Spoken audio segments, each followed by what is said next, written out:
Vous êtes les bienvenus dans ce journal dont voici les grandes articulations. Le barreau de Guinée ouvre son grand chapitre. Conakry, carrefour des grandes personnalités du droit et des affaires, devient le centre de l'attention internationale. Les droits de l'homme et la promotion d'un climat d'affaires favorable seront au cœur des discussions. À Bakou, la Guinée s'engage dans les travaux de la COP 29. Une délégation guinéenne sur place prête à défendre les intérêts écologiques du pays, les négociations climatiques et la création de partenariats stratégiques sont au programme. Au cœur de la savane guinéenne, un projet culturel en gestation à Kouroussa, lancement de la construction d'un centre dédié à la valorisation du Dundouba, un patrimoine du Amana, la danse des hommes forts préservée et célébrée. Bonsoir à tous, bienvenue dans ce journal que nous ouvrons sur ce décret D 2024-0211 PRG CNRD SGG portant nomination d'un cadre au ministère des Transports. Le président de la République, vu la charte de la transition, décrète. Article 1er. M. Paul Moussa Diawara, économiste, est nommé directeur général de la marine marchande. Article 2. Le présent décret qui abroge toute disposition antérieure contraire prend effet à compter de la date de sa signature et sera enregistré et publié au journal officiel de la République. Conakry, le 13 novembre 2024, signé Général Mamadi Doumbouya. À Kindia se sont achevés les travaux de la retraite gouvernementale. Cette rencontre a été axée sur la consolidation de la cohésion gouvernementale, l'atteinte des objectifs fixés dans les projets en cours et une meilleure coordination de l'action gouvernementale, un moment clé pour réaffirmer l'engagement de l'État et mener à bien ses réformes. Adi Kamara a nous signé ce reportage. Le gouvernement se démène à travers des actions concrètes pour réaliser ces projets de développement, d'où cette retraite organisée par le secrétariat général du gouvernement sous la direction du Premier ministre.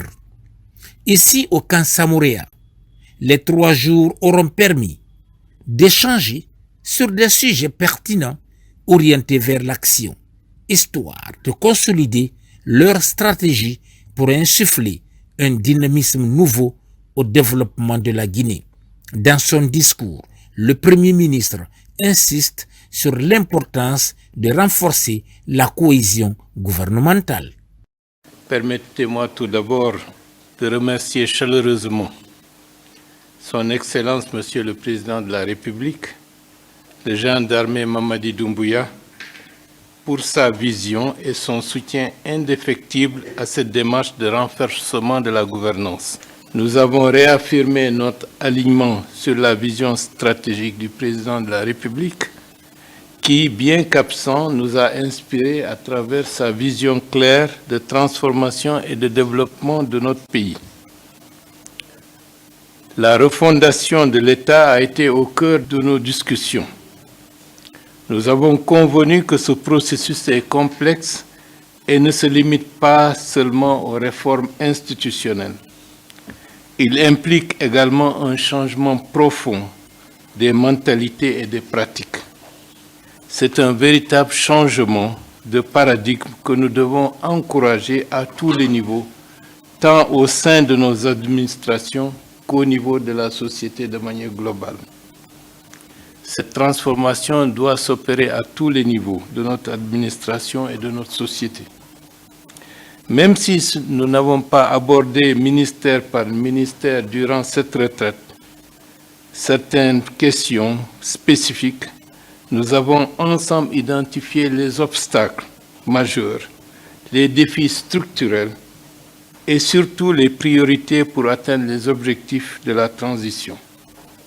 Ces discussions nous ont permis de prendre conscience des défis à relever, mais aussi de l'opportunité qui s'offre à nous tous pour bâtir une Guinée plus forte et plus résiliente. Cette retraite a été bien plus qu'un simple exercice de planification. Elle a été une occasion précieuse de renforcer notre esprit d'équipe et de consolider la cohésion au sein du gouvernement. Nos discussions ont été marquées par une sincérité et une franchise qui ont permis de dépasser les clivages habituels ou supposés et de bâtir une unité d'action. Nous avons partagé nos expériences, nos défis, mais aussi nos succès. Le gouvernement sort de cette retraite plus soudé, avec une vision commune et une détermination renouvelée à atteindre les objectifs. Notre gouvernement doit incarner l'unité, la discipline et la solidarité. La période de transition que traverse notre pays exige de nous tous un engagement sans faille et une action concertée. Nous devons continuer à travailler ensemble, en dépassant les intérêts sectoriels, pour garantir des résultats concrets et visibles pour le peuple guinéen. C'est dans cet esprit de cohésion et de responsabilité collective que nous pourrons réaliser la vision de refondation et de transformation impulsée par le chef de l'État. Je souhaite ici faire une annonce concernant les prochaines étapes. Dans une semaine, chaque ministre recevra un courrier détaillant les orientations pour la préparation des lettres de mission et des objectifs qui seront assignés à chaque département. Les lettres de mission qui vous avaient été assignées restent en vigueur jusqu'au 31 décembre 2024. Avant le 1er janvier 2025, tous les départements ministériels recevront leurs nouvelles lettres de mission, conformément à la lettre de mission que le président de la République m'a assignée le 24 mai 2024, accompagnée d'outils d'évaluation et de contrats de performance, en parfaite adéquation avec les objectifs fixés par le président de la République. Au cœur des discussions se trouvait la refondation de l'État, un processus ambitieux nécessitant des changements de mentalité. Cet espace était dédié également aux paramètres qui visent à optimiser l'efficacité des politiques publiques et ajuster les stratégies en temps réel. Nous avons eu des sujets thématiques qui ont été déroulés pendant ces 3 jours. Nous avons eu des activités annexes qui nous ont permis d'aller rendre visite à la notabilité de la ville, d'aller visiter un site qui tient à cœur du chef de l'État, c'est le site du voile de la mariée, pour voir le niveau d'avancement des travaux. Mais avant, nous avons fait un détour à Mourbaya pour voir également comment les partenaires sont en train d'avancer sur ce projet gigantesque qui est l'avenir de la Guinée. Et donc, pendant ces 3 jours, nous avons pu dérouler ce programme-là à la satisfaction de l'ensemble des membres du gouvernement. Et le secrétariat général du gouvernement est reconnaissant vis-à-vis de toutes les personnes qui ont contribué à la réussite de cet événement. Ce qui nous amène à la satisfaction, c'est que le Premier ministre, après ces 3 jours de discussion, a une vision pour 2025 qui va décliner. À partir de janvier 2025, ces travaux vont nous amener, à la suite de ce dialogue interministériel, d'élaborer une nouvelle feuille de route avec un plan d'action à court, moyen terme et long terme, pour la réalisation et l'atteinte effective avec efficience des objectifs qu'il va nous assigner. Cet espace était un engagement renouvelé pour chaque chef de département ministériel à redoubler d'efforts pour traduire la vision du chef de l'État en actions concrètes. À l'international, un sommet extraordinaire réunit les nations arabo-musulmanes en Arabie Saoudite pour discuter de la situation en Palestine et au Liban. Sous l'impulsion du roi saoudien, les pays partageant la foi islamique se sont donné rendez-vous pour échanger sur des questions géopolitiques. La Guinée, fidèle à ses principes de paix et de solidarité, a partagé sa position sur ces enjeux. Plus de détails avec Djené Ansané. Ce sommet extraordinaire se propose de recueillir les propositions des pays musulmans et des États membres de l'OCI, organisation de la conférence islamique face à l'escalade de violence au Liban et en Palestine. Le monde arabo-islamique a adopté une résolution saluant les efforts de médiation dans cette crise et appelant un cessez-le-feu immédiat. Au cours de cette rencontre, le chef de la diplomatie guinéenne a délivré le message du président de la République, le général Mamadi Doumbouya. Sa Majesté le roi Salman bin Abdelaziz Al Saoud et le prince héritier Mohamed Ben Salman ont adressé une invitation à son Excellence le général d'armée Mamadi Doumbouya, président de la République de Guinée, pour participer au sommet extraordinaire de la communauté arabe et islamique, pour traiter d'une question extrêmement importante, la paix dans le monde, l'extinction des foyers de conflit, notamment au Moyen-Orient. Le président a reçu cette invitation et m'a fait l'insigne honneur de le représenter avec son message. La Guinée a présenté son message, le message de paix pour le monde entier et particulièrement pour les foyers de tension. Je dois ajouter que j'ai eu aussi l'insigne honneur d'être reçu par le prince Ben Salman, Mohamed Ben Salman, qui m'a chargé de transmettre 2 phrases au chef de l'État. Il a dit, premièrement, je suis de la même génération que votre président, donc nous pouvons nous comprendre. Deuxièmement, nous avons les mêmes visions pour nos pays respectifs. Et pour cela, nous devons travailler ensemble pour que chaque pays arrive à ses buts. Une position clairement exprimée et que partagent beaucoup de pays membres. Le chef de la diplomatie s'est également entretenu avec la communauté vivant à Riyad. Les compatriotes lui ont exprimé leur gratitude par rapport aux efforts constatés dans le pays dans le cadre de la refondation. Les Guinéens de Riyad ont mis l'occasion à profit pour remercier et féliciter le chef de l'État pour toutes les actions diplomatiques mises en œuvre, favorisant le retour de la Guinée sur la scène internationale. En marge de la retraite gouvernementale, le Premier ministre, accompagné de son gouvernement, s'est rendu sur le site de Tabili où le Prytanée militaire sera bientôt construit. Cette visite visait à évaluer l'avancement des travaux. Ce projet phare apporté par le ministère de la Défense nationale témoigne de la volonté du président de la République de renforcer l'infrastructure éducative et militaire du pays. Caporal Mabinti Keita, correspondante de la presse militaire.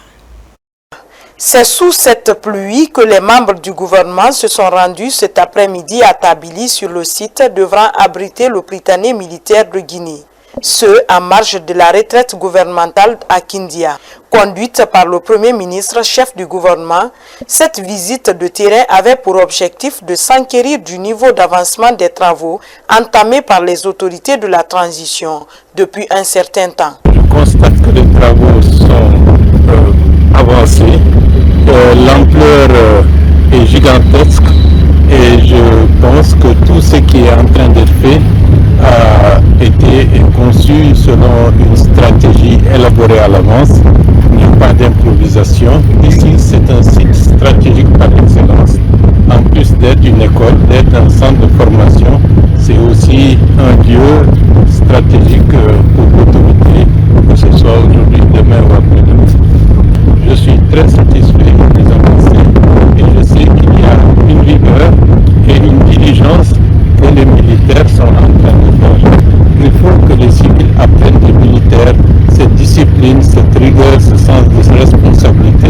Ce n'est qu'avec cela qu'on peut construire quelque chose qui restera dans le temps et qui fera honneur à ceux qui le construisent. Ce temple du savoir va recevoir les futures élites du pays dans le cadre de l'apprentissage des connaissances militaires et des valeurs citoyennes.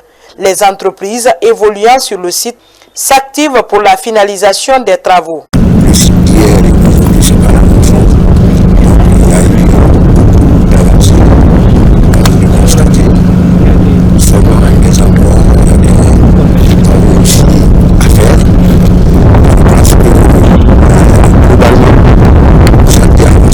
Depuis l'avènement au pouvoir du CNRD le 5 septembre 2021, le président de la République, chef de l'État, chef suprême des armées, a fait de la formation et la qualification des forces de défense et de sécurité son cheval de bataille. Bâtie sur une superficie de 15 hectares, la plateforme de Tabili s'inscrit dans cette vision. Elle devrait contribuer au renforcement des capacités des enfants de troupes et à la montée en puissance des forces armées guinéennes. Autre sujet, un atelier de couture entièrement équipé a été remis ce matin à un groupe de jeunes rapatriés dans le quartier de Koloma Solo Primo. Ce geste s'inscrit dans les initiatives de la Direction générale du Fonds d'assistance aux Guinéens rapatriés destiné à soutenir la réinsertion socio-économique de ces jeunes et à leur fournir des opportunités d'autonomisation. Grâce à cet atelier, ces jeunes bénéficient désormais d'un outil concret pour se reconstruire et envisager un avenir plus stable. Makemedozo. Équipé de matériel et accessoires flambant neufs, cet atelier de couture est remis officiellement à un groupement de Guinéens rapatriés pour une réinsertion socio-professionnelle durable. Cette robe est un séduisant petit jet pour montrer leurs compétences aux donateurs, mais aussi aux futurs clients. Je suis très heureuse et très contente. Je suis trop fière de la personne que je suis devenue aujourd'hui. Parce qu'avant, je pensais que l'aventure, quand je suis revenue, que ça allait me détruire. Mais voir aujourd'hui qu'on me soutient jusqu'à ce que j'ai un atelier de couture, non, la joie est immense. Le projet est réalisé par la Direction générale du Fonds d'assistance aux Guinéens rapatriés, qui d'ailleurs n'est pas sa première activité d'accompagnement de cette couche vulnérable. En février dernier, nous avions procédé à la remise officielle d'un centre de prestation de services informatiques à Koya, à un groupement des Guinéens rapatriés. Ensuite, au mois de mai, c'est un autre groupement de nos jeunes compatriotes rapatriés qui avait bénéficié de motos. Nous voilà réunis de nouveau pour la remise officielle d'un atelier de couture. La fréquence de ces cérémonies témoigne de l'intérêt que le gouvernement guinéen accorde à l'accomplissement pour la réinsertion socio-professionnelle durable de nos compatriotes rapatriés. L'accueil, l'orientation et l'accompagnement des Guinéens rapatriés faisant partie des activités phares de notre direction, nous faisons de la création d'activités génératrices de revenus en faveur des Guinéens rapatriés notre priorité afin de les encourager à rester dans le pays. Depuis la création de la Direction générale du Fonds d'assistance aux Guinéens rapatriés, nous avons accueilli et enregistré dans nos bases de données 150 Guinéens rapatriés venant d'horizons différents. La réalisation de ces différents projets s'inscrit dans la dynamique d'un vaste programme d'accompagnement pour favoriser la réinsertion socio-professionnelle de nos compatriotes rapatriés. Un programme présidentiel réalisé par le ministère des Affaires étrangères. Le lancement de la tournée des équipes techniques de suivi des recommandations issues des assises nationales a eu lieu ce matin au Palais de la Colombe. Cette tournée, placée sous le signe de l'évaluation et de la mise en œuvre des recommandations, a vu les membres du comité parcourir plusieurs ministères. Leur objectif est de s'assurer de l'état actuel de l'application des recommandations formulées lors des assises. Ousmane Bangoura. C'est une tournée de la commission chargée du suivi de la mise en œuvre des recommandations dans les départements ministériels et institutions du pays. L'initiative est du comité technique des assises nationales. Ces tournées suscitent déjà un réel intérêt.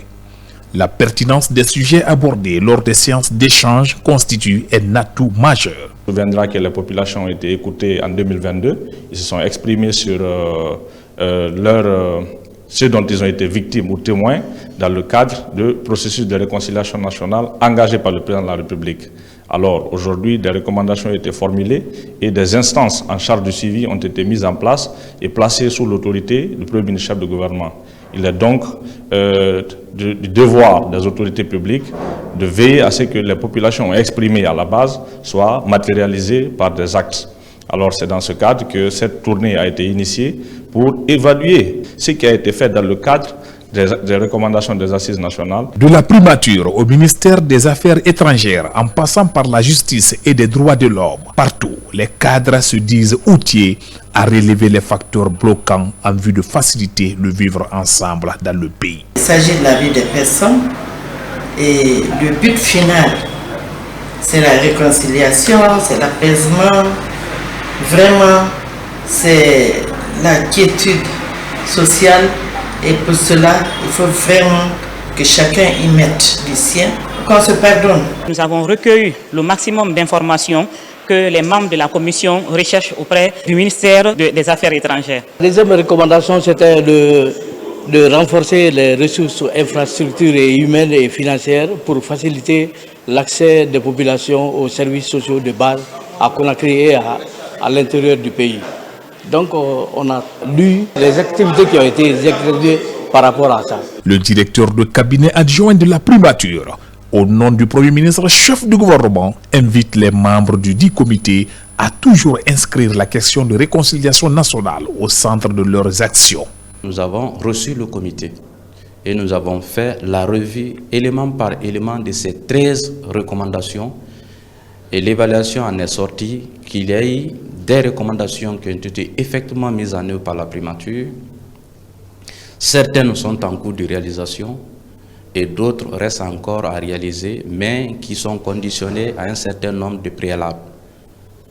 Alors, nous attendons le retour du comité pour donner à la primature la voie à suivre pour que les restes des recommandations soient mises en œuvre. Mais en même temps, nous avons assuré l'accompagnement de la primature sous le leadership du chef de l'État à ce que les 45 points, et même si ces éléments ne sont pas de la primature, soient suivis parce que la primature est en charge de la mise en œuvre de la politique publique définie par le chef de l'État. Durant 10 jours, ces acteurs vont sillonner l'ensemble des départements ministériels et institutions du pays dans le but de faciliter ce processus de suivi de ces 45 recommandations issues des assises nationales.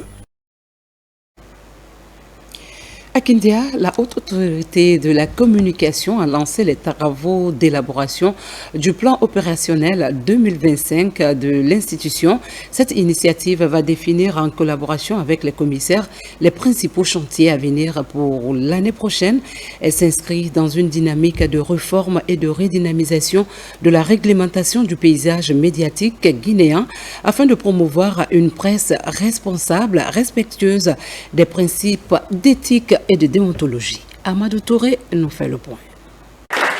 Cette retraite de la Haute Autorité de la Communication HAC portant sur l'élaboration du plan opérationnel 2025 vise à faire le diagnostic du parcours des médias en Guinée.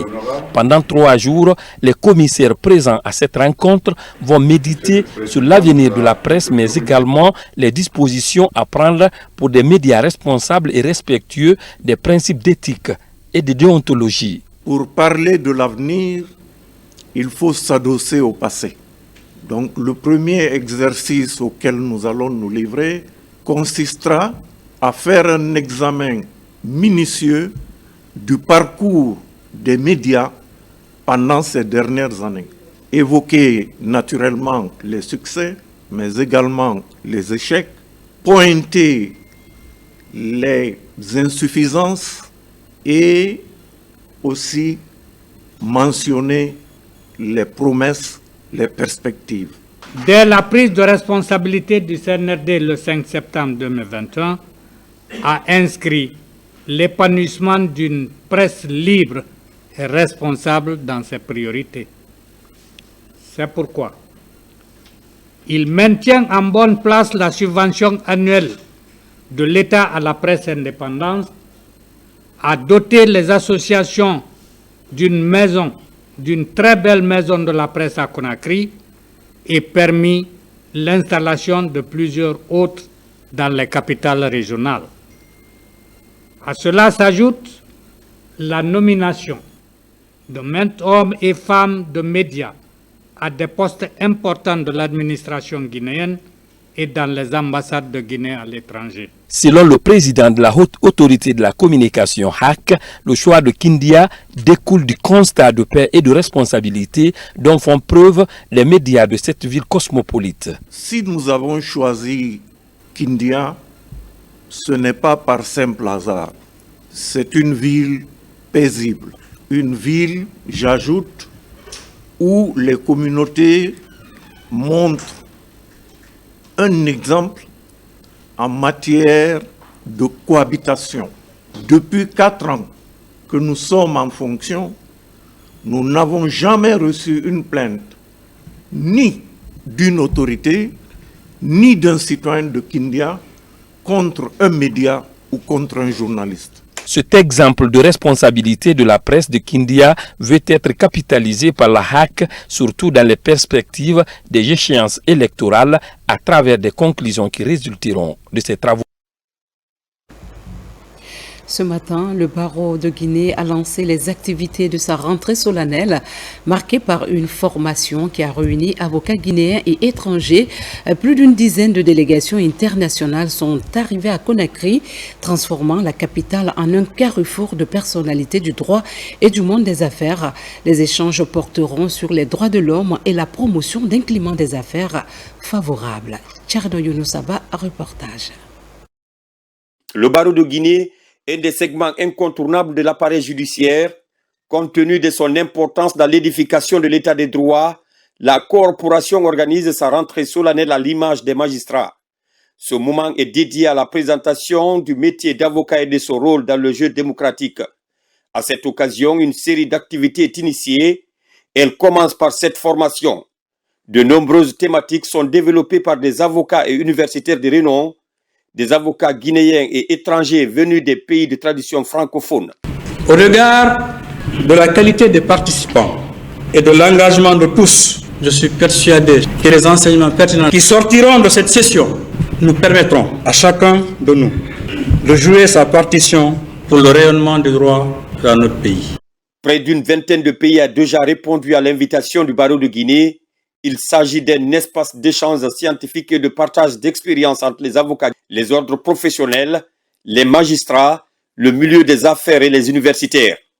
Ce moment revêt une importance particulière car il symbolise le renouvellement de notre engagement envers notre profession, la justice et la société que nous avons pour mission de servir. Il constitue également une précieuse opportunité de rappeler les raisons qui nous ont conduits à embrasser cette voie exigeante mais exaltante, celle de défendre les droits fondamentaux, de garantir l'équité et de porter la voix de ce que l'injustice réduit au silence. Vous avez choisi comme thème le droit comme instrument de sécurité des personnes et de développement des entreprises. Nul doute que le choix de ce thème exprime le souci constant du barreau et de chacun de ses membres que le droit occupe et continue d'occuper une place centrale dans nos sociétés en développement. Dans ce sens, le droit, système de règles visant à organiser une société, prend en compte les différents segments de cette société qui les génèrent en vue de faciliter son fonctionnement et de lutter contre les pratiques indésirables qui en troubleraient l'harmonie et la stabilité sociale. La formation va s'étendre sur 2 jours. Elle vise à rendre plus compétitifs les avocats de Guinée au moment où le métier est marqué par la concurrence avec des talents qui s'illustrent plus que jamais. La session annuelle du Comité national de facilitation des transports s'est tenue aujourd'hui à Conakry. Cet événement a réuni les principaux acteurs du secteur des transports pour présenter le bilan des activités de l'année 2024 et discuter des défis ainsi que des perspectives d'amélioration pour l'année 2025. Abraham Christophe Conté.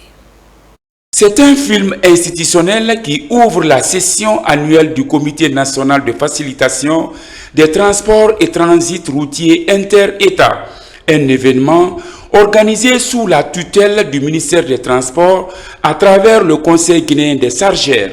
Cette instance regroupe tous les acteurs clés impliqués dans la chaîne logistique des transports terrestres. L'idée obéit à la présentation du rapport d'activité annuel de l'exercice 2024 et à la soumission du projet de plan d'action pour l'année 2025. Le Conseil guinéen des chargeurs, pour assurer une meilleure assistance aux opérateurs économiques et défendre efficacement leur intérêt, a le privilège d'assurer le secrétariat permanent du Comité national de facilitation des transports et transits routiers inter-États de la République de Guinée, dont l'efficacité n'est plus à démontrer.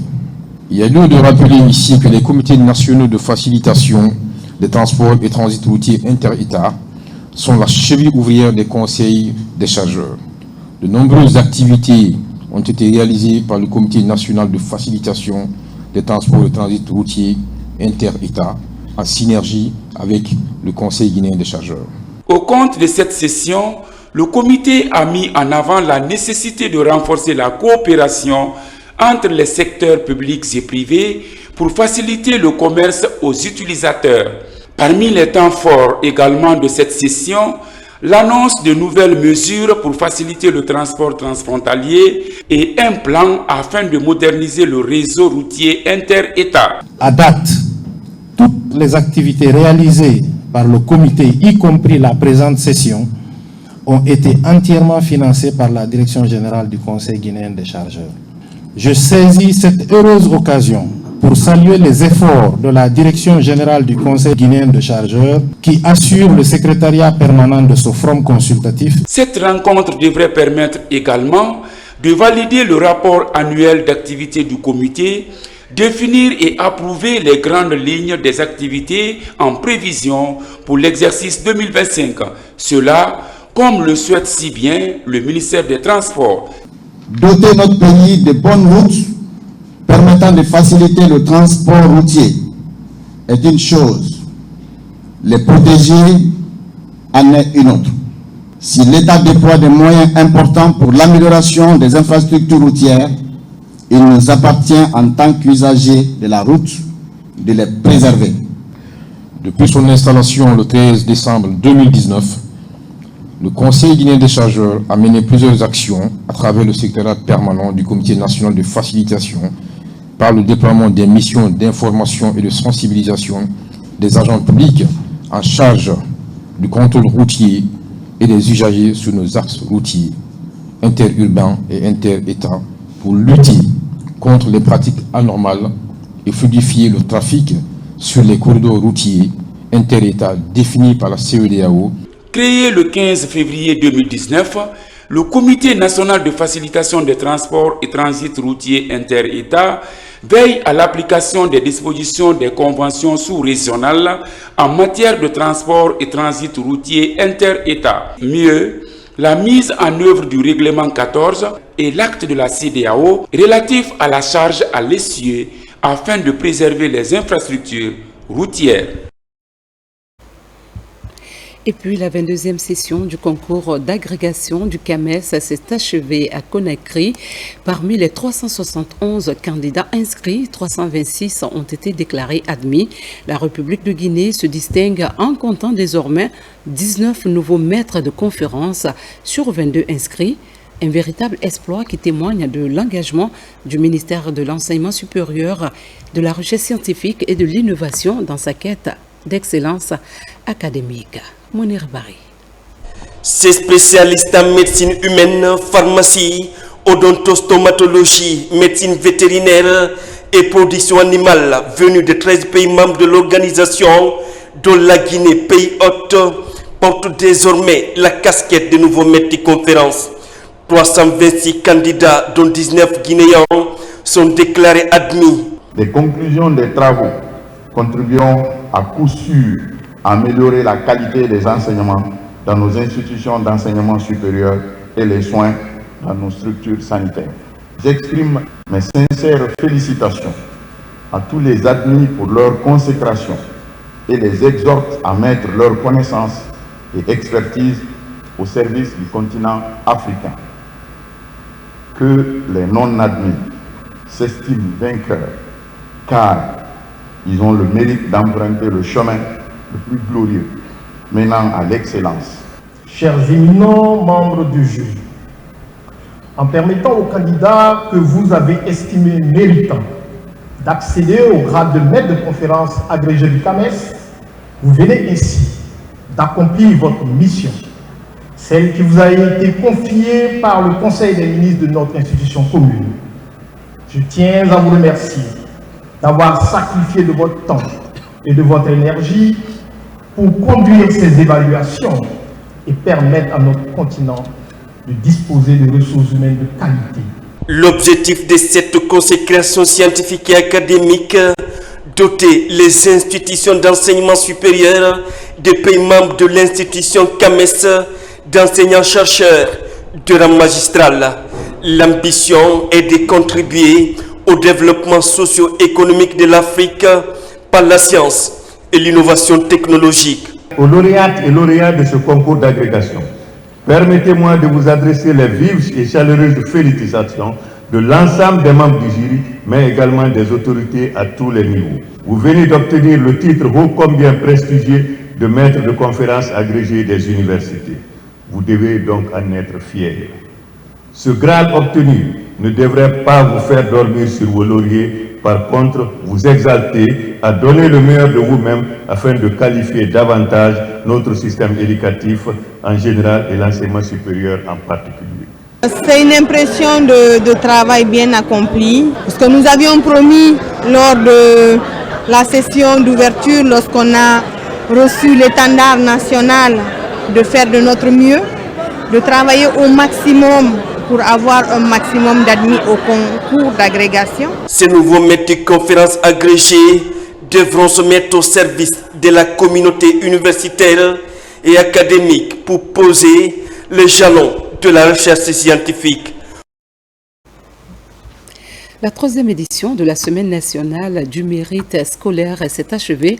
Cette année, c'est la ville de Fria, surnommée la ville de la Lumine, qui a brillé. Les élèves de cette préfecture se sont distingués, notamment lors du concours Miss Mathématiques 2024, où plusieurs lauréats ont été couronnés. Cette performance a été saluée tant par les autorités que par les parents d'élèves fiers de leurs enfants. Mounir Bari, Fodé Camara. L'élan de l'excellence en milieu scolaire se redynamise dans la préfecture de Fria.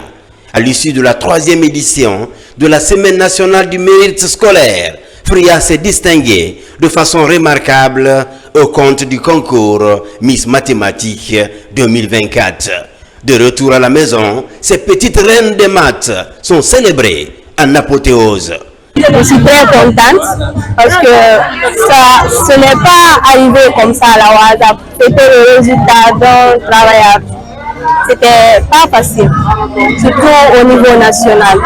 Je suis vraiment contente, fière de moi, fière de mes parents, fière de l'éducation de Fria.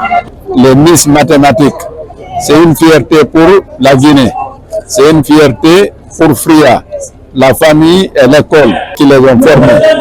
Mais Fria, c'est pas maintenant que ça a débuté. Fria a été toujours une ville d'intellectuels. Pour encourager le mérite scolaire, dénicher des talents et promouvoir une éducation de qualité, les efforts des élèves et leurs encadreurs sont magnifiés. Féliciter et encourager ceux-là qui ont eu le mérite d'avoir ce concours.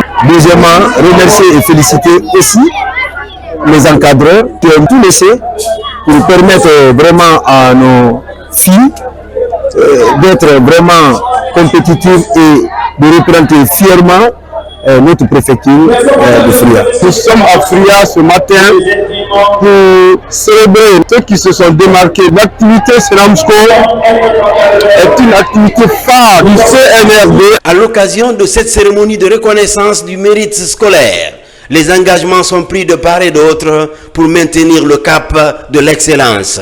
Une occasion mise à profit pour encourager les autorités éducatives et parents d'élèves à mutualiser les efforts pour réussir, comme au bon vieux temps, le pari de l'éducation de qualité dans la cité de la Lumine. Dans un autre registre, le secteur de la sécurité privée connaît une transformation. Loin de l'ère du laisser-aller, des efforts sont entrepris pour remettre de l'ordre et garantir la conformité des normes en vigueur.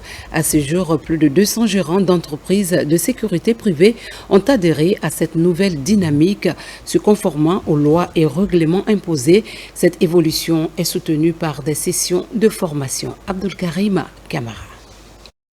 Sous le CNRD, à date, le sous-secteur de la sécurité privée connaît des réformes notables.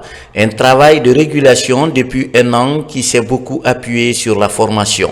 Des sessions par lesquelles tous les acteurs ont compris l'importance de la coproductivité de la sécurité privée auprès de celle publique. Aujourd'hui, moi je pense que ça peut faciliter les choses avec les dirigeants, avec l'État, pour permettre la normalisation vraiment des sociétés privées mises en place.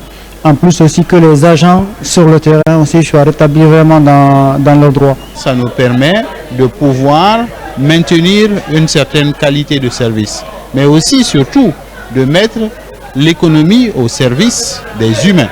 Donc nous avons des agents de sécurité que nous entretenons, qui sont avec nous. Il faut qu'on les garantisse aussi une certaine qualité de vie. Dans ce combat, l'ORASPC est aujourd'hui doté de plusieurs outils garantis par des décrets, lois et arrêtés.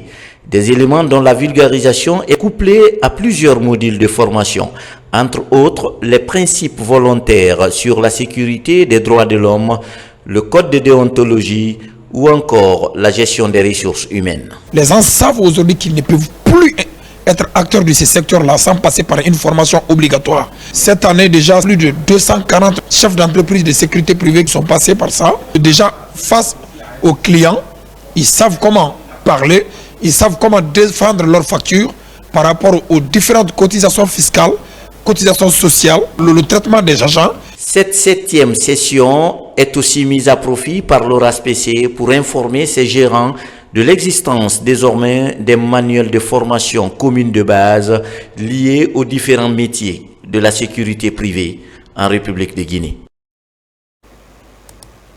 À Kankan, la mise en service du centre de diagnostic avancé et de cardiologie interventionnelle est en bonne voie.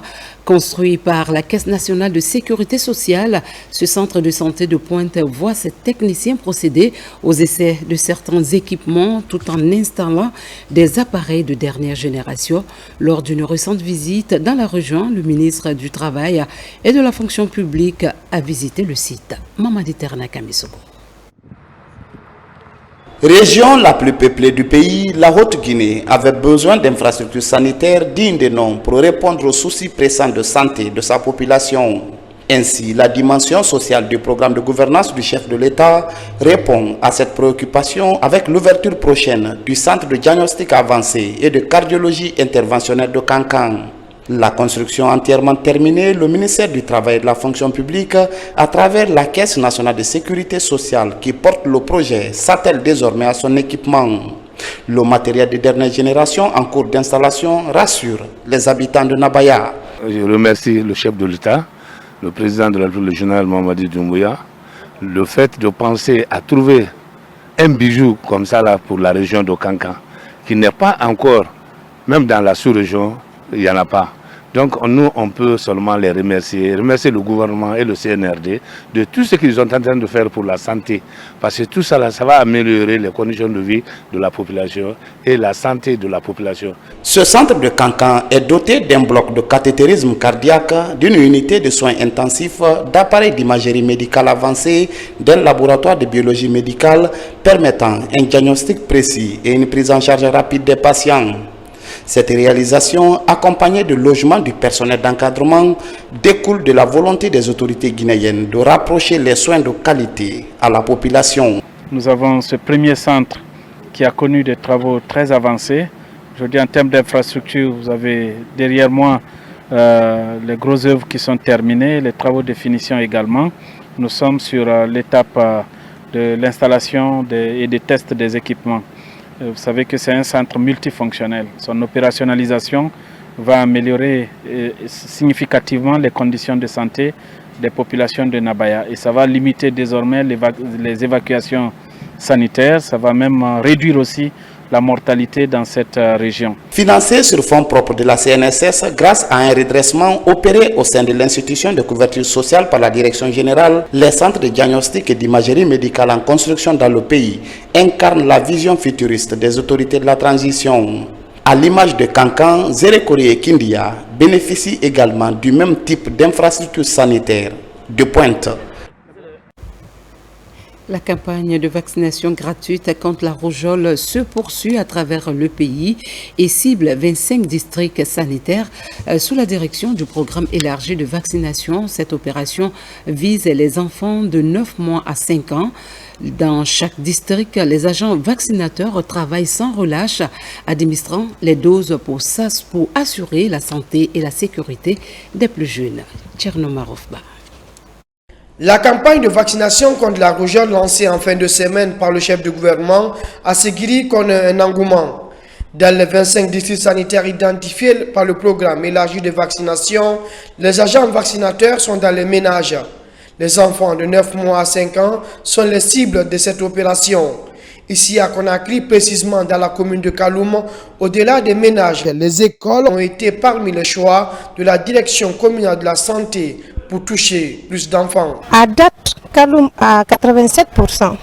Avec les enfants cibles après le dénombrement de programme PNLP, les 92 360 comme population cible. Et sur cette population cible, à date, nous avons pu atteindre les 87% sur la population qui a été allouée à Kaloum. Protéger les enfants de cette tranche d'âge de la rougeole se fait ressentir dans les 25 districts sanitaires déjà ciblés. Dans le district sanitaire de l'Abbé, les autorités sanitaires en appui avec les agents vaccinateurs passent de ménage à ménage dans le but de vacciner les enfants. Dans la savane guinéenne, dans le district sanitaire de Kankan, tous les acteurs sont mobilisés.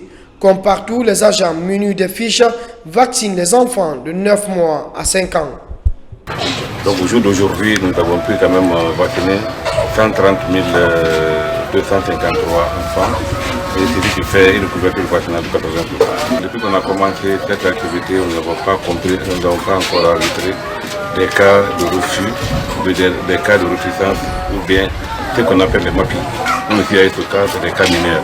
Zérekoré, l'un des 25 districts sanitaires cibles, a connu aussi une adhésion des populations contre cette campagne de vaccination gratuite contre la rougeole. Les ménages, marchés et écoles ont été les endroits visités par les agents vaccinateurs. Pour le moment, au niveau des districts sanitaires de Zérekoré, nous sommes ici sur la campagne, on n'a pas encore notifié de refus. Et la campagne, normalement, elle doit finir aujourd'hui par rapport au chronogramme, mais vous savez, pour toute campagne, là, on ajoute quelques jours, on ajoute 2 ou 3 jours de ce que nous appelons les jours de ratissage. Donc, on ratisse demain, après-demain, voire jusqu'à vendredi, pour essayer de rattraper encore certains enfants qui ne sont pas vaccinés. Le programme élargi de vaccination a déployé les efforts pour la réussite de cette campagne 2024. Après ces journées de vaccination, un rattrapage est prévu dans les 25 districts sanitaires. Cap sur l'Azerbaïdjan où les travaux de la COP29 viennent de commencer. À Bakou, la capitale, une délégation guinéenne s'active déjà sur le terrain. En plus de participer aux négociations sur les enjeux climatiques mondiaux, cette mission renforce les partenariats avec divers acteurs techniques et financiers. L'enjeu est de taille. Trouver des opportunités concrètes pour les projets environnementaux. Mamadou Alpha Baldé, envoyé spécial. 80 000 participants, une centaine de pays, des chefs d'État et de gouvernement. La COP sur les changements climatiques reste le plus grand rendez-vous mondial sur le climat. Cette année, les débats seront portés sur le marché carbone, l'accroissement des financements, notamment l'adaptation, avec des objectifs de mobilisation de 1000 milliards de dollars en faveur du climat à l'horizon 2030. On s'est engagé à réduire 69% de nos émissions dans notre contribution déterminée, mais selon l'évaluation, on n'a pas mobilisé beaucoup de financement. Donc il faudrait que vraiment la mobilisation soit là avec les pays.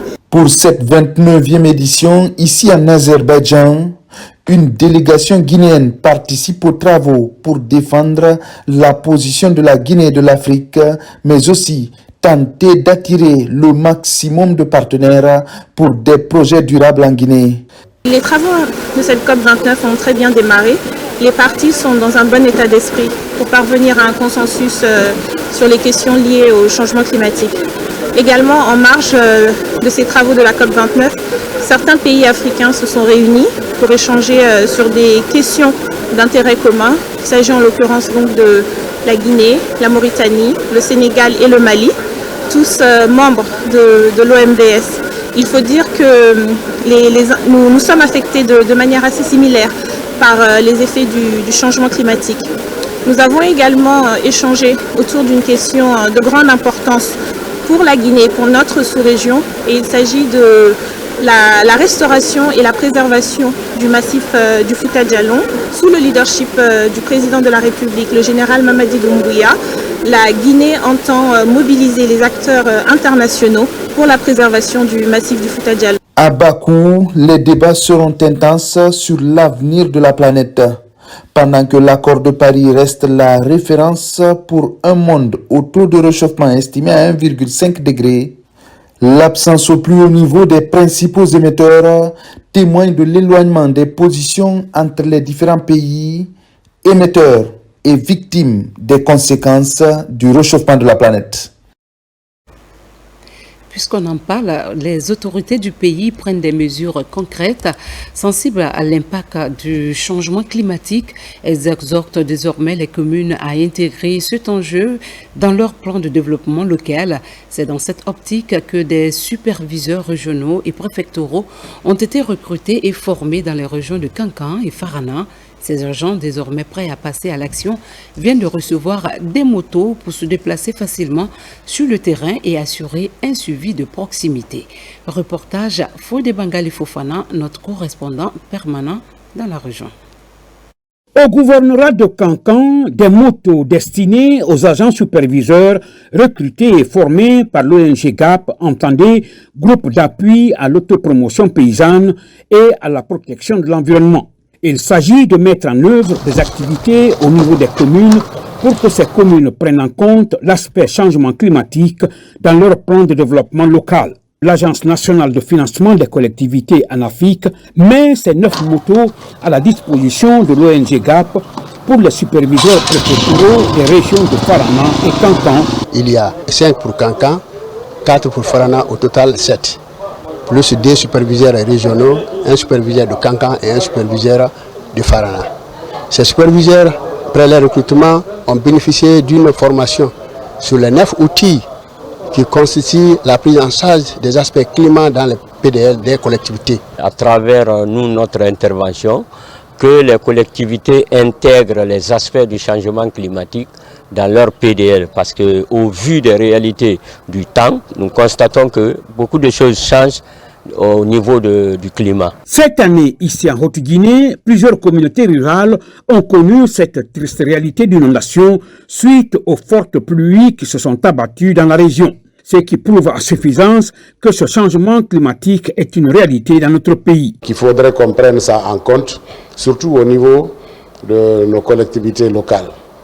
Parce que c'est des collectivités locales qui sont à la base. Les populations doivent être informées, sensibilisées. C'est un pas qui vient d'être franchi dans le cadre de ce projet de sensibilisation des acteurs locaux pour l'intégration des aspects du changement climatique dans la planification locale des collectivités.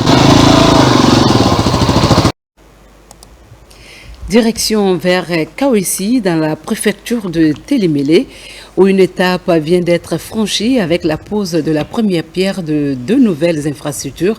Dans la même dynamique, une autre réalisation a été inaugurée, une école de 3 salles de classe qui permettra de meilleures conditions d'apprentissage aux enfants de la région. Alpha Essi Agaba. Pose de la première pierre des travaux de construction de 2 infrastructures sociales de base dans les localités de Tanene, Djougourou, dans Kawessi, préfecture de Télémélé. Il s'agit d'un centre Nafa et une maison des jeunes. Le salut est venu de la société CDM Chine et c'est l'AVT. Je remercie la direction de CDM Chine en particulier, avec qui nous collaborons. Et au nom de mon patron, Omar Doumbouya, qui ne cesse d'investir pour accompagner la population, la contrée pour le développement communautaire. Dans la même sous-préfecture, cette école vient d'être mise à la disposition des populations de Kabara, relevant de la sous-préfecture de Kawessi. L'établissement vient ainsi faciliter la scolarisation des enfants. Les enfants, c'est l'avenir de ce pays, c'est l'avenir de notre développement. C'est pourquoi nous mettons l'éducation dans notre priorité dans cette raison. C'est ce que le chef de l'État, le président de la République, le général d'armée Mamadou Doumbouya, c'est ce qui nous a instruit, nous les administrateurs territoriaux, à savoir le préfet, c'est de venir dans le village, dans les sous-préfectures, dans les coins les plus reculés, pour connaître les problèmes réels de nos citoyennes et également venir en aide. La pose de la première pierre de ces deux infrastructures et l'inauguration de cette école primaire à Kawessi s'inscrivent dans l'élan de développement amorcé par les autorités de la transition. Avant de poursuivre, nous vous donnons lecture de ce communiqué émanant du ministère du Budget, Direction générale des impôts, relatif au lancement des opérations de contrôle des vignettes TUV, exercice 2024. Le directeur général des impôts porte à la connaissance de tous les propriétaires de véhicules à moteur que les opérations de contrôle et de recouvrement forcés des vignettes au titre de l'exercice 2024 débuteront le lundi 18 novembre et se poursuivront jusqu'au 31 décembre 2024 sur toute l'étendue du territoire national. Elles seront menées conjointement par la Direction générale des impôts, assistée des agents de DSD, de la police et de la gendarmerie nationale. Sont notamment concernés par cette phase de recouvrement forcé 1. Tous les véhicules à moteur auto ou moto immatriculés ou réimmatriculés en 2021, 2022 et 2023 non couverts par une exonération et qui n'ont pas payé de vignette à la date du 18 novembre 2024. 2. Tous les véhicules à moteur auto ou moto détenteurs d'anciennes plaques rouges n'ayant pas payé de vignette en 2024. 3. Tous les véhicules à moteur auto ou moto qui n'ont jamais pris de plaque d'immatriculation. 4. Tous les détenteurs de yachts, de bateaux et bateaux de plaisance à moteur fixe ou hors bord immatriculés ou non immatriculés qui n'ont pas payé de vignette en 2024 sont exemptés du paiement de la taxe unique sur les véhicules. Les véhicules des corps diplomatiques et consulaires immatriculés en CMD, en CD et en CC. Les véhicules appartenant à l'État ou aux collectivités territoriales immatriculés en VA ou AN. Les véhicules militaires immatriculés en AG. Les véhicules de la gendarmerie nationale immatriculés en GN. Les véhicules de la police nationale immatriculés en PN. L'achat des vignettes est totalement dématérialisé et se fait par Orange Money, MTN Mobile, Crédit Rural, Paycard, BNP Transport. Le directeur général des impôts s'est compté sur la collaboration citoyenne de chacun et de tous, signé le directeur général Maury Camara. Campagne de vulgarisation de l'avant-projet de la nouvelle constitution dans la région de Boké. Les émissaires du CNT ont lancé cette initiative avant d'aborder les réformes en faveur de l'éducation des élèves telles que prévues dans le texte. Par la suite, les émissaires ont rencontré les autorités administratives et les élus locaux pour fournir des informations détaillées sur ce document d'intérêt national. Younous Atawel Kamara. Les émissaires du Conseil national de la transition face aux élèves et encadreurs du collège et lycée Filira dans la commune urbaine de Boké. C'est pour vulgariser l'avant-projet de la nouvelle constitution. Il s'agit ici, par exemple, d'expliquer à ces jeunes élèves ce que la nouvelle constitution prévoit pour la qualification du système éducatif guinéen. Nous avons commencé par un cours sur la constitution, sur la patrie, l'amour de la patrie. Nous avons échangé sur ce que représente pour ces jeunes-là la constitution dont nous parlons aujourd'hui, l'avant-projet. Nous sommes venus apprendre aux jeunes de Guinée que la nouvelle constitution sera leur constitution et sera le socle du vivre ensemble pour tous les Guinéens. Ici, élèves et encadreurs ont posé leurs questions en vue de bien cerner les articles qui prennent en compte la promotion de l'éducation. Ils ont parlé des élèves en disant que une fois à l'université, ils vont contribuer pour des élèves pour qu'ils continuent leurs études jusqu'au niveau de doctorat. J'ai pu retenir beaucoup de choses de l'intervention de ces honorables, notamment les priorités sur cette nouvelle constitution. Donc, à savoir ici, surtout l'éducation. Je retiens que cette constitution-là, si une fois cela aboutit, ça promet vraiment d'être quelque chose de bon pour la jeunesse, pour les élèves guinéens en quelque sorte. Ensuite, c'est au tour des autorités administratives et des élus locaux de la préfecture d'être informés du contenu de ce document. Là également, de larges informations sur les innovations de cet avant-projet de la Constitution sont évoquées, notamment la candidature indépendante et le verrou pour éviter la modification de ce document. D'autres vulgarisateurs étaient du côté de Kindia. Leur séjour de travail les amène à multiplier les rencontres avec les différentes forces vives de cette ville réputée pour ses agrumes. Ensemble, ils abordent les grands enjeux de cette future loi fondamentale en échangeant et en écoutant les préoccupations des citoyens de Kindia. Sur place, Robert Siditono. La réunion de cadrage dans les zones traversées par les équipes de vulgarisation de l'avant-projet de la nouvelle constitution est l'une des activités phares du processus.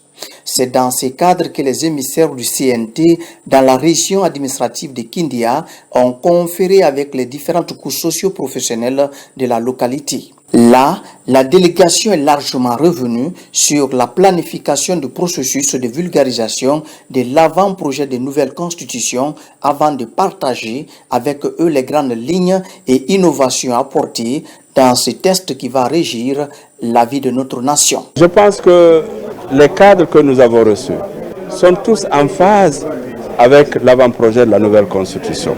C'est notre constitution. Ce n'est pas une constitution taillée sur mesure. Ce n'est pas une constitution pour les uns et non pour les autres.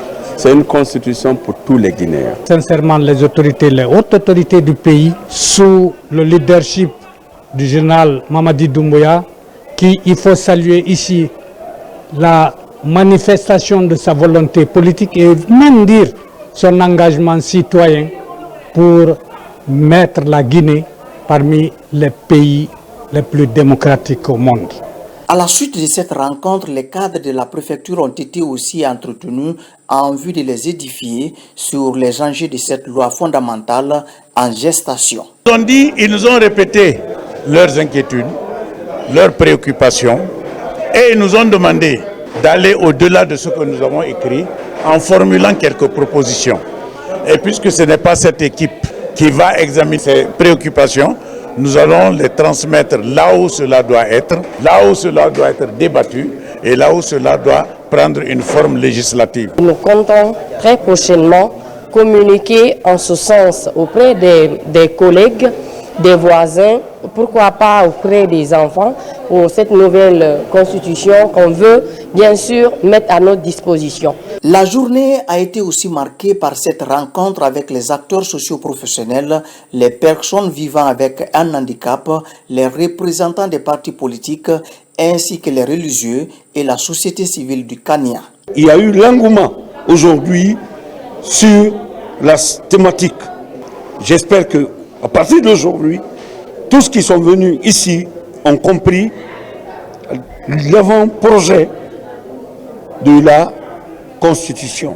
Dans la ville des Agrumes, l'équipe de vulgarisation s'est fixée pour objectif d'atteindre toutes les cibles. C'est dans ce cadre que la ville a été sillonnée par un cortège de sonorisation avec pour objectif d'étendre la vulgarisation sur toute la localité. De Farana à Dabola, les émissaires du Conseil national de la transition ont pris le temps de rencontrer les forces vives locales pour expliquer les grandes lignes de ce projet. Partout où ils sont passés, les habitants ont été éclairés et une large adhésion a été exprimée à ce travail du CNT. Ibrahima Oule Fofana, Silatiko Roma, reportage. Très tôt ce matin au lycée Gamal Abdel Nasser de Farana, des visiteurs, pas comme les moindres. Dans ce centre d'enseignement, des émissaires du Conseil national de la transition ont pris part à la montée des couleurs. Ce cadre qui a mobilisé élèves, encadreurs scolaires et autorités régionales a été bénéfique. Car bon nombre de points sur des innovations dans le secteur de l'éducation ont été évoqués. J'avoue que je suis très satisfait du retour, n'est-ce pas, du travail qui a été fait. Et cela a été ressenti d'abord par la mobilisation, par l'intérêt qui a été exprimé à travers justement cette mobilisation, et aussi les préoccupations qui ont été exprimées pour que l'on puisse avoir la meilleure compréhension possible de cet avant-projet de constitution. Vous avez suivi l'engouement de ce matin, la discipline des enfants et surtout les questions qu'ils ont posées. Voilà, ça veut dire que vraiment le retour de ce qu'ils ont donné au départ est pris en compte par notre Conseil national de la transition. On a su que cette nouvelle constitution mette effectivement l'éducation dans un rang bien placé à telle enseigne que si elle serait appliquée, en quelque sorte votée, alors l'éducation va se sentir mieux. Même réalité au centre géographique du pays. Ici, au lycée Bari Diawadou de Dabola, plusieurs sujets en faveur de la jeunesse sont présentés par l'équipe du CNT. Des sujets comme la députation et surtout la gratuité des études supérieures. Il était important pour nous, extrêmement important, de venir encore vulgariser cet avant-projet parce qu'en fait, cet avant-projet, il est écrit pour les populations de Guinée. D'ici 2040, je veux que vous accélérez. Vous accélérez à l'école, vous apprenez une fois de plus pour qu'il n'y ait pas de retard. Parce que 2040 doit prouver que vous tous, vous êtes embauchés, vous tous, vous êtes dans les mines, vous tous, vous êtes des cadres de la Guinée. Que ce soit ici à Dabola ou à Farana, partout les élèves ont exprimé leurs préoccupations. Des préoccupations qui cadrent avec cet avant-projet de la nouvelle constitution.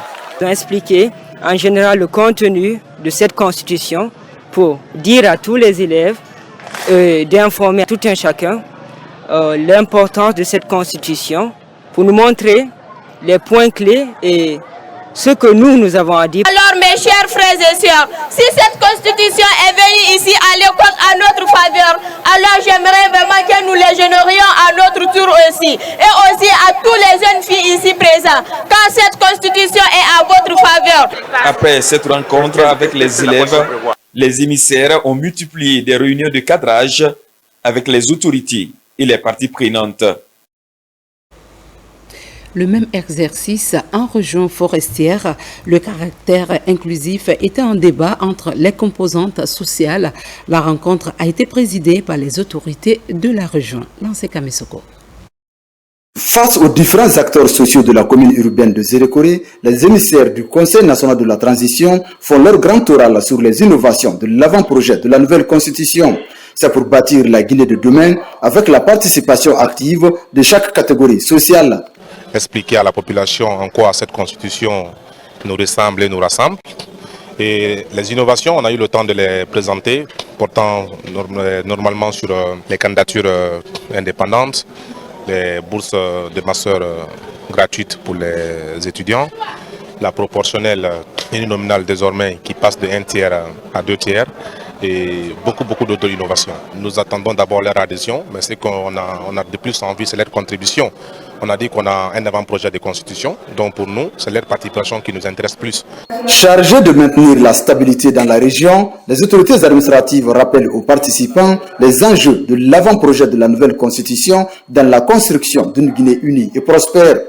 Aujourd'hui, nous sommes réunis pour un moment historique, un moment qui marque une nouvelle étape dans notre quête pour bâtir une nation forte et juste et prospère.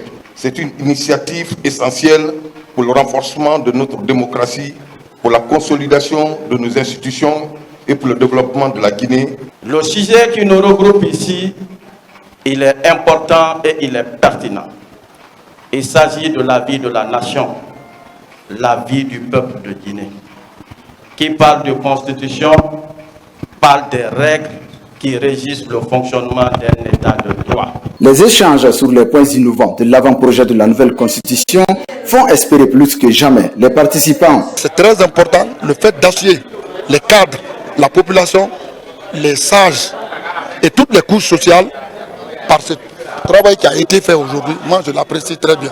La révision constitutionnelle, les 30 ans, moi j'estime que les 30 ans là sont un peu trop. Parce qu'avec les innovations actuelles, avec l'intelligence artificielle, s'il y a une nouvelle révolution industrielle, il y a des trucs qui vont s'imposer et qui peuvent amener l'État ou bien le gouvernement à procéder à une nouvelle révision. Les innovations, là où on parle des bourses des enfants, l'enfant d'un paysan peut avoir la même bourse que l'enfant d'un ministre. C'est beaucoup intéressant, quelque chose qui ne se faisait pas avant. La Constitution veut mettre la Guinée sous les rails. Il y a des prérogatives que nous avons suivies là qui n'existaient pas avant. Mais c'est ce que le CNRD veut impliquer pour que la Guinée bouge. L'émergence est là, l'éducation, la santé, la prise en charge des personnes âgées et en même temps les handicaps et mettre les routes encore comme il faut. Pour une large diffusion des dispositions de l'avant-projet de la nouvelle constitution, les missionnaires du CNT en Guinée forestière ont aussi animé un point de presse, une manière de faire participer chaque acteur à l'élaboration de la future constitution. Au cœur de la savane guinéenne à Kouroussa, les premiers pas vers la valorisation du Dundouba ont été faits. Le lancement de la construction d'un centre culturel ultramoderne a été annoncé avec pour objectif de préserver et de transmettre les richesses culturelles du Amana, notamment la danse des hommes forts. Un projet s'inscrit dans la volonté de perpétuer un patrimoine vivant et précieux pour les générations futures. C'est un reportage signé Diamokaba. Considéré comme le berceau du Dundouba en Guinée depuis l'aube des temps, la ville de Kouroussa aura bientôt son centre culturel des rythmes et danses.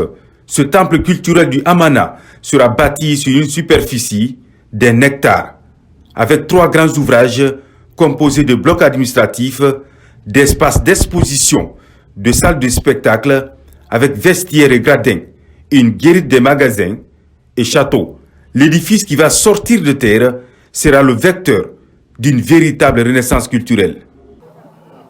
Comme vous le savez, le Dundouba est l'un des héritages culturels le plus important de la préfecture de Kouroussa, de la République de Guinée tout court. Au-delà donc de la gaieté que procure cette danse, les valeurs que communiquent les rythmes et la santé que donne sa danse, le Dundouba est de plus en plus devenu un puissant moyen de développement. Le moment privilégié de remercier le gouvernement de la République de Guinée sous la haute clairvoyance du général d'armée Mamadi Doumbouya, président de la République, chef de l'État, commandant en chef des forces armées guinéennes, pour avoir fait du cri de cœur des populations de Kouroussa et à travers la FADEC une réalité.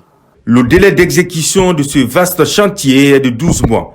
L'entreprise Sogefi compte accélérer le rythme des travaux pour honorer son engagement vis-à-vis de l'État. Nous avons tenu à s'exprimer devant Monsieur le ministre et la population de Kouroussa en s'engageant sur l'honneur pour mériter la confiance que Monsieur le Président de la République et le général Mamadi Doumbouya a bien voulu placer à notre entreprise, qui d'ailleurs est forte donc, de plusieurs années d'expérience dans les BTP. Donc ce qui veut dire que le délai contractuel sera scrupuleusement respecté. Depuis l'avènement du CNRD, le monde culturel guinéen est en réelle mutation. Un engagement du président de la République, général Mamadi Doumbouya, pour faire de la culture une poste de recettes et un tremplin contre le chômage. En prenant la parole ici sur ce site qui verra pousser dans les jours à venir, dans les semaines à venir, dans les mois à venir, une belle infrastructure dédiée à la promotion des rythmes et danses de Amana Kouroussa à travers un important je dirais majestueux centre culturel, j'aimerais vous parler avec mon cœur pour mettre en avant l'importance que le président de la République, le chef de l'État, le chef suprême des armées, le général Mamadi Doumbouya accorde à la promotion et à la valorisation de la culture guinéenne. Quand je le dis, ce n'est pas de la flagornerie, ce ne sont pas des paroles laudatives, ce sont des faits. J'aimerais donner juste 2 exemples. Le premier, c'est l'un des rares présidents en Afrique, sinon dans le monde, à avoir institutionnalisé le port du textile local lors des conseils des ministres. Vous n'en trouverez pas ailleurs. Le centre qui va être construit ici sera l'expression des arts vivants. Ce sera l'expression de la danse Dundumba. La danse Dundumba, ce n'est plus qu'une simple danse folklorique. Chaque rythme, chaque pas, chaque geste rappelle notre identité nationale. C'est donc un symbole de notre identité nationale. La danse Dundumba, c'est un héritage parce que transmis de génération en génération. La construction de ce centre culturel des rythmes et danses de Amana est un signal fort pour le renforcement de l'apprentissage du Dundumba sous toutes ses formes. Une façon d'ouvrir la Guinée au monde pour la vulgarisation de ce patrimoine ancestral qui résiste encore au temps. Hommage à la Guinée, notre paradis, terre de richesse et d'innovation. Passez une belle soirée sur les antennes de la télévision nationale. À demain.